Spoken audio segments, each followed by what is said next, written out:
महत्त्वाची बातमी, कुकडीचे आवर्तन पिण्यासाठी, शेतीसाठी नाही, वापरल्यास थेट कारवाई।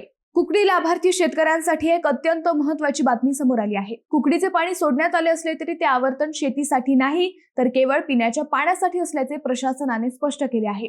तसेच या पाण्याचा शेतीसाठी वापर केल्यास थेट कारवाई करण्यात येणार असल्याचा इशाराही देण्यात आला आहे। मंडळी, यंदा अल नीनोचा प्रभाव आणि मान्सून उशिरा येण्याची शक्यता लक्षात घेता पाणी टंचाई सदृश परिस्थिती निर्माण होण्याची भीती व्यक्त केली जात आहे।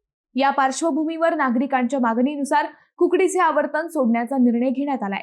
शासनाच्या आदेशानुसार कर्जत तालुक्यातील आंबीजळगाव, म्हाळगी, देशमुखवाडी, चिलवडी, शेगुड, अळसुंदे यासह एकूण 12 तलावांमध्ये हे पाणी सोडण्यात येत आहे।